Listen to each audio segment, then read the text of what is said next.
Sure. I pride myself on the hard work. The atmosphere in Arrowhead Stadium is unbelievable. Once I'm in the situation, it's just focusing in and locking in and blocking out everything. I'd say as a young kid, I grew up a soccer fan, but then slowly the love for football, kept increasing. When I started playing in high school, my goal was definitely to get to the NFL. So I got about 4 or 5 Division I scholarship offers. I'm so glad I became a Yellow Jacket.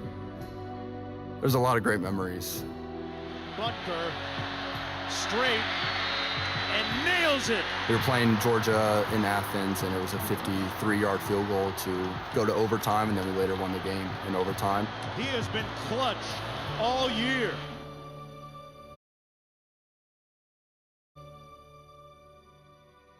So I grew up Catholic. We would go to Mass every Sunday, but I was probably only Christian in name. I started questioning, is this real? Why are we doing this? I just had a lot of questions, and I don't know how firmly I believed in Jesus. And then this kid showed up. Grant came into my life and introduced me to all these truths of the Catholic faith. I started football 2nd grade, loved football. You see these guys playing, you're like, I want to be like them. We were doing something called inside drill. They called him the Nigerian Nightmare, Fuma Kamalu, and he just ate my lunch. My head, it was like, a smack, like a whip. The nurses came up. Apparently the look on her face was, you might want to say goodbye to your son. What they did is they just kind of cut open right here. I should have been dead, is kind of the end result. The diagnosis is, it was about less than 1% chance coming out like this.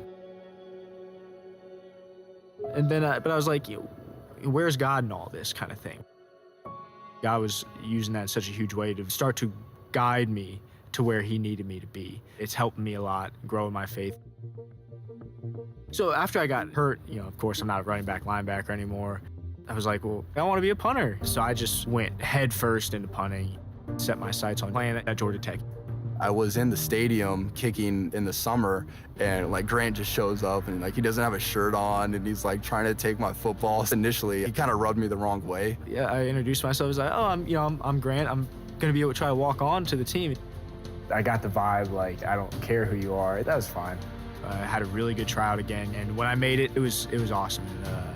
But then the work started after that.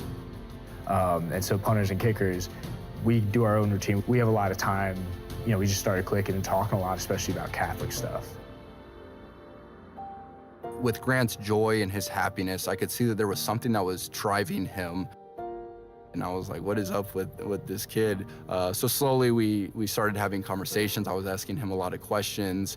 He was this Catholic guy that was really proud to be Catholic. Grant got me to join the Knights. I really enjoyed the fraternal aspect of these Catholic men coming together.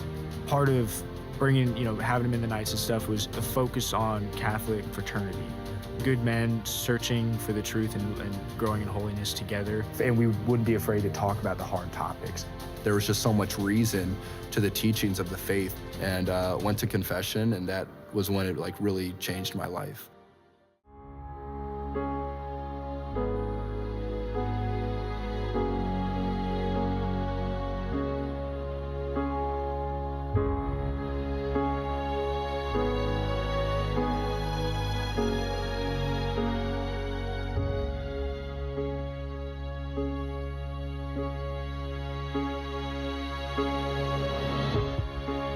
I'm very thankful for Grant for bringing me back to the Catholic faith. That's completely changed my life, because before that, my whole life was football, but my Catholic faith is more important. The football environment is very difficult. At the end of the day, if I'm working my hardest, his will is gonna prevail, and I'm gonna be obedient to that no matter what happens. I helped him, he helped me. That's the whole point of being a Knight, to have a good Catholic fraternal relationship. What an incredible example of a strong